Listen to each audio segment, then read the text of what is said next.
KDV Eugenio, Steve Lumdiaco, Dana M. Williams, Pacific Daily News editors note, some details in this report, while important to the understanding of the story, are graphic. Also, the USA Today network does not identify alleged sexual abuse victims who do not wish to come forward. Higatna, Guam. It started off innocently, a 15-year-old boy helping out at San Miguel, a local church named for Archangel Michael, the leader of all angels. There was yard work and cleaning, followed by invitations to the rectory to eat and watch TV. Soon, there were offers to drink sacramental wine and watch X-rated movies. Then sexual assault.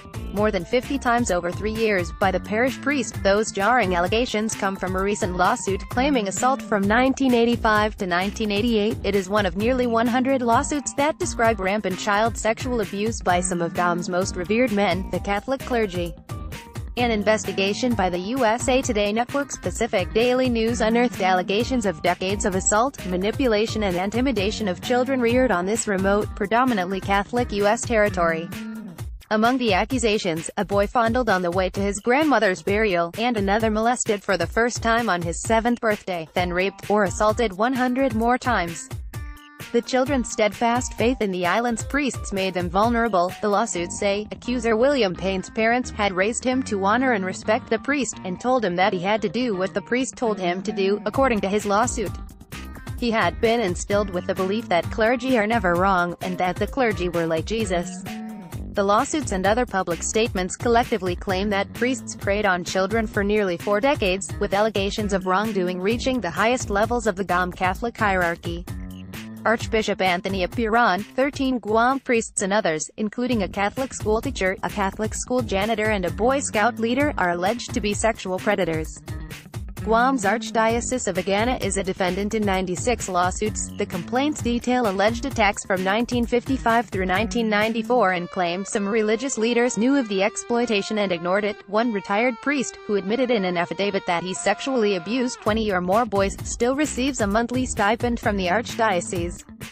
The accusations also ensnare the Boy Scouts of America, where that priest also served as a scoutmaster. The scouting group is named as a co-defendant in 52 lawsuits.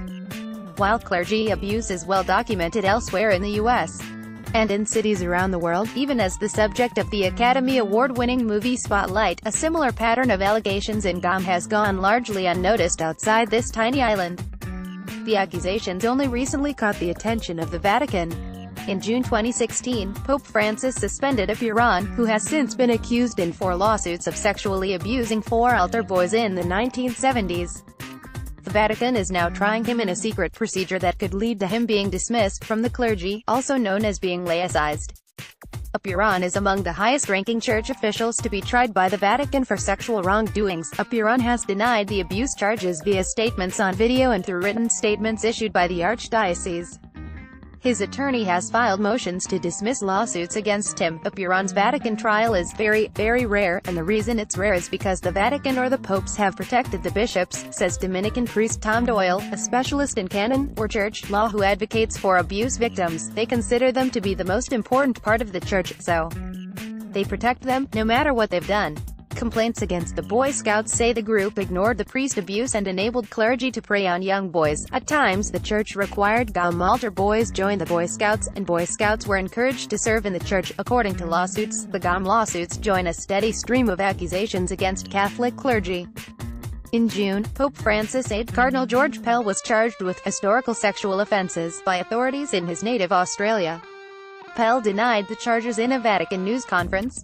The Boston scandal is one of the most high-profile examples of clergy abuse.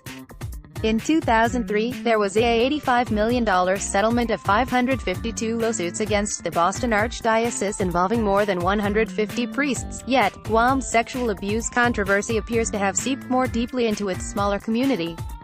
There are more than 4.7 million people in the greater Boston area, while the population of Guam, an island about 3,800 miles west of Hawaii, is fewer than 163,000 people. Per capita, that's 12 lawsuits per 100,000 in Boston, compared with 59 lawsuits per 100,000 in Guam. Scandal runs deep indeed. The accusations touch the personal and professional lives of many here. All 8 of Guam's trial court judges, for instance, have recused themselves from at least some lawsuits, saying they have familial or business ties to either the plaintiffs or the defendants, court documents show. The deluge of Guam abuse claims arrived after lawmakers passed a bill in September 2016 retroactively eliminating the statute of limitations for civil lawsuits involving child sexual abuse. The criminal statute of limitations was lifted in 2011 but can't be applied retroactively. Attorneys for the Archdiocese of Buran and the Boy Scouts, as well as two accused clergy members, retired Saipan Bishop Tomas Camacho and the Rev. David Anderson, have filed motions to dismiss the lawsuits, arguing that the law lifting the statute of limitations for civil claims in child sexual abuse